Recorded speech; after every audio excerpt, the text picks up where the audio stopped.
Assalamualaikum warahmatullahi wabarakatuh. Selamat siang dan apa kabar sohib sehat ala Nabi semua? Alhamdulillah ya, kita berjumpa kembali di Sehat ala Nabi, program informasi seputar kesehatan Islami. Sohib sehat, bulan Ramadan menghadirkan berbagai macam makanan dan minuman yang menggugah selera. Bahkan ada makanan dan minuman yang hanya ada pada bulan Ramadan saja. Tapi makanan yang satu ini gak kenal musim ya sohib sehat, selalu hadir dan menjadi makanan favorit semua orang. Apalagi di bulan puasa kayak sekarang ini. Yap, benar tebakan sohib sehat, gorengan. Berbuka puasa tanpa gorengan rasanya kurang lengkap ya sohib sehat, kayak makan sayur tanpa garam gitu. Sohib sehat, gorengan mengandung senyawa organik sederhana dan sangat berpotensi berbahaya bagi kesehatan. Senyawa ini biasa disebut dengan akrilamide.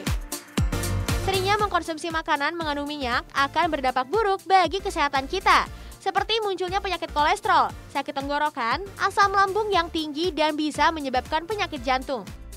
Apalagi semenjak pandemi melanda, kesehatan tubuh merupakan aset untuk menjalankan aktivitas sehari-hari. Kesehatan dalam Islam adalah perkara yang penting. Ia merupakan nikmat besar yang harus disyukuri oleh setiap hamba. Rasulullah SAW bersabda yang artinya dua kenikmatan yang sering dilupakan oleh kebanyakan manusia adalah kesehatan dan waktu luang. Hadis riwayat Al-Bukhari. Sohib sehat ala Nabi, sebagian besar bahan makanan memang lebih lezat bila digoreng. Sayangnya mengkonsumsi makanan yang diolah dengan minyak goreng sering dikaitkan dengan meningkatnya resiko kesehatan. Dampak buruk ini sebenarnya baru akan terjadi jika sohib sehat menggunakan minyak goreng yang salah. Hasil penelitian membuktikan bahwa proses menggoreng justru mengurangi nilai gizi pada bahan utamanya, karena akan menambahkan kalori dan kandungan lemaknya. Makanan digoreng akan menyerap lemak dari minyak, sehingga kalorinya akan menjadi lebih tinggi. Semakin tinggi asupan kalori harian seseorang, semakin tinggi pula resiko ia mengalami kelebihan berat badan dan obesitas yang dapat menimbulkan penyakit jantung. Mengingat bahaya makanan gorengan yang tak bisa disepelekan, mulai sekarang cobalah untuk membatasi kebiasaan ini. Namun jika sohib sehat masih ingin makan gorengan, maka cara terbaik yang bisa sohib lakukan adalah dengan mengganti minyak goreng dengan jenis minyak yang lebih sehat. Jika sohib mengkonsumsi sajian gorengan yang diolah dengan minyak yang tepat, maka resiko timbulnya penyakit dapat dikurangi. Namun tidak selalu minyak goreng itu merugikan bagi tubuh loh sohib sehat. Beberapa manfaat minyak goreng bagi kesehatan diantaranya menunjang kesehatan jantung dan pembuluh darah. Jika sohib sehat ingin jantung dan pembuluh darahnya sehat, pilihlah minyak zaitun sebagai pengganti minyak goreng biasa. Meski harganya lebih mahal, minyak zaitun memiliki kandungan lemak tidak jenuh dan antioksidan. Namun minyak zaitun tidak cocok dipakai untuk menggoreng makanan dengan metode deep fry atau menggoreng dengan cara direndam.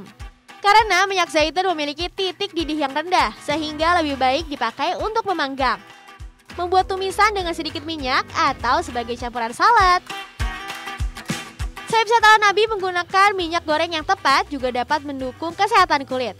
Sohib sehat bisa menggunakan minyak jagung yang kaya vitamin E. Mengkonsumsi minyak jagung sebanyak 1 sendok makan per hari mampu memenuhi 15% kebutuhan vitamin E. Selain itu, minyak goreng juga bisa menurunkan berat badan. Dan minyak goreng juga dapat meningkatkan sistem kekebalan tubuh loh. Untuk mendapatkan manfaat ini, sohib sehat bisa menggunakan minyak bunga matahari. Minyak bunga matahari dipercaya kaya akan vitamin E yang merupakan antioksidan kuat sehingga dapat melindungi sel dan organ kita dari radikal bebas, serta meningkatkan kekebalan tubuh. Selain itu, minyak bunga matahari dapat juga digunakan sebagai pengganti mentega saat memanggang kue. Kalau kita perhatikan, masih banyak sahabat-sahabat kita yang masih tidak peduli dengan makanan atau minuman yang dikonsumsi. Pada dasarnya, minyak merupakan sumber lemak yang juga dibutuhkan tubuh. Tidak hanya makanan yang mengandung minyak saja, tetapi juga makanan atau minuman yang mengandung santan.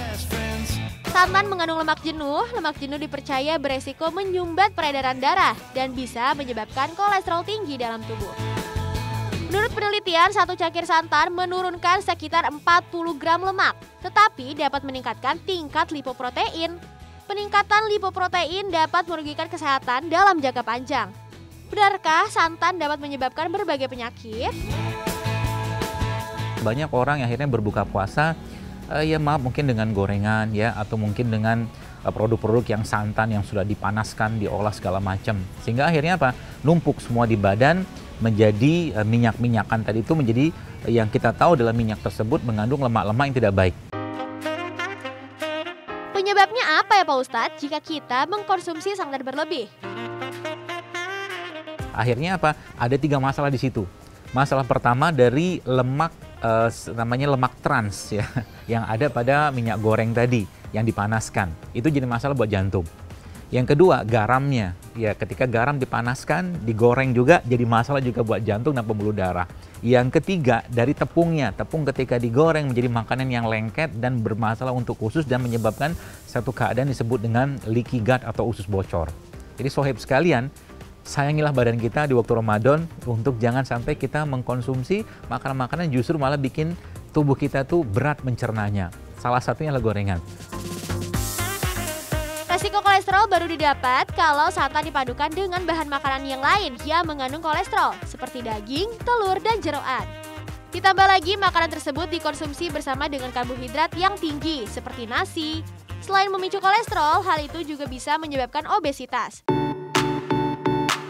Tapi jika dikonsumsi dalam takaran yang wajar, ternyata santan memiliki banyak manfaat bagi kesehatan loh. Di antaranya menjadi sumber lemak yang baik. Santan memiliki tingkat lemak jenuh yang tinggi, tapi jenisnya gak berbahaya karena termasuk trigliserida rantai yang pendek hingga sedang. Jenis ini berbentuk molekul yang sederhana sehingga mudah larut dalam air. Lemak ini juga lebih cepat menghasilkan energi dan mempercepat metabolisme karena perpindahan dari usus kecil menuju hati lebih mudah.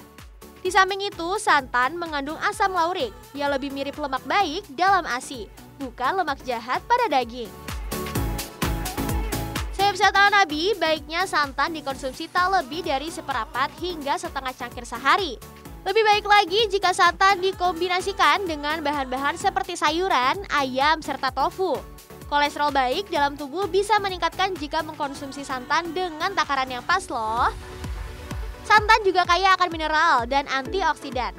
Antioksidan yang terkandung dalam santan dipercaya mampu mencegah penuaan dan menangkal radikal bebas. Selain itu, santan juga mengandung asam yang terbukti bisa membunuh 3 organisme aterogenik yang utama, yakni penyebab pembentukan plak pada pembuluh darah dan pemicu penyakit jantung. Sehat ala Nabi, seperti nikmat Allah yang diberikan kepada kita, wajib untuk kita syukuri. Salah satu cara mensyukuri nikmat adalah dengan menjaga nikmat sehat. Allah Subhanahu wa Ta'ala berfirman dalam Al-Quran surat Al-Maidah ayat 88, yang artinya, dan makanlah dari apa yang telah diberikan Allah kepada kalian sebagai rezeki yang halal dan baik, dan bertakwalah kamu kepada Allah yang kamu beriman kepadanya. Allah Subhanahu wa Ta'ala memerintahkan kita untuk memakan makanan yang tak sebatas halal saja, namun juga harus baik agar tidak membahayakan kesehatan kita ya sob. Jangan kemana-mana dulu ya sohib sehat, setelah yang satu ini Sehat ala Nabi akan kembali memberikan informasi yang gak kalah menarik. Tetap di Sehat ala Nabi.